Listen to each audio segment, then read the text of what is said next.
নমস্কার বন্ধুরা, কেমন আছো? আশা করি খুব ভালো আছো। আজকে আমার নাতির জন্মদিন, একটু পরে আসবে। ও টিউশনি পড়ছে। বেশি বড় করে করেনি বাড়িতে, প্রত্যেকবার বড় করে করে।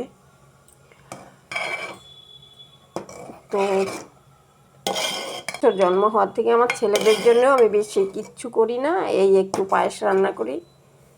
তো আজকে দেখো নাতির জন্য পায়েস হচ্ছে। দুধ জাল দিচ্ছি, তারপরে চাল, খেজুরে গুড় দিব।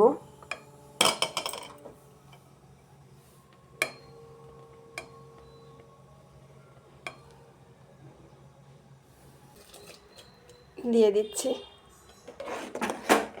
চালটা দিয়ে আবার নাড়তে হবে, না হলে এই দেখো হাতার সঙ্গে লেগে গেছে। দাঁড়াও, চল। দেখো বন্ধুরা, গুড় দিয়েছি, প্রথমে চিনি দিয়েছি। চালটা সব ফুটে যাওয়ার পরে তারপরে গুড় দিয়ে বেশি সময় ফুটালাম না, কেন আজকাল গুড় তো খুব একটা ভালো পাওয়া যায় না।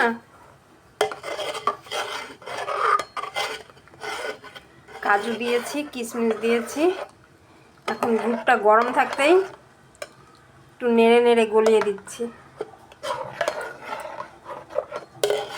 যদি আমি এই গুড়টা দিয়ে পিঠা করেছিলাম, গুড়টা ভালোই ছিল, তো কাজু কিশমিশ দিয়েছি তো একটু ভয় পাচ্ছি, ওর জন্য নামিয়ে নিলাম।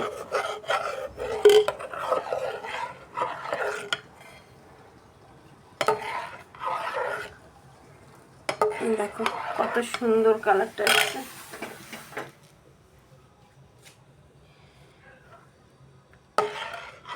গরম ভাপে না, ক্যামেরাটার মধ্যে গরম ভাপ লাগছে, ঘোলা হয়ে যাচ্ছে ছবিটা।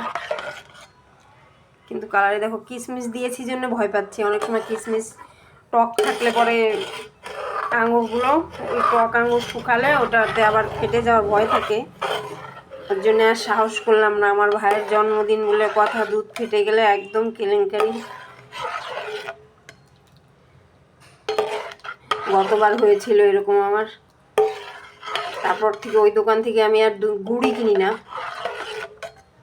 এবার তাও একবার কিনেছিলাম শীত পড়তে, প্রথম গোপালকে পায়েস করে দিলাম, সেই দুধটা, গুড়টা এরকম মানে আমার পায়েসটা ফেটে গেছিলো।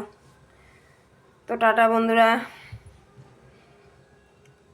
আমার ভিডিওটা যদি ভালো লাগে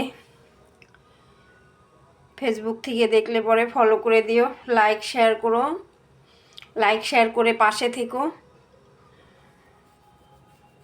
আর ইউটিউব থেকে দেখলে পরে আমার চ্যানেলটা সাবস্ক্রাইব করো, লাইক শেয়ার করে পাশে থেকো বন্ধুরা।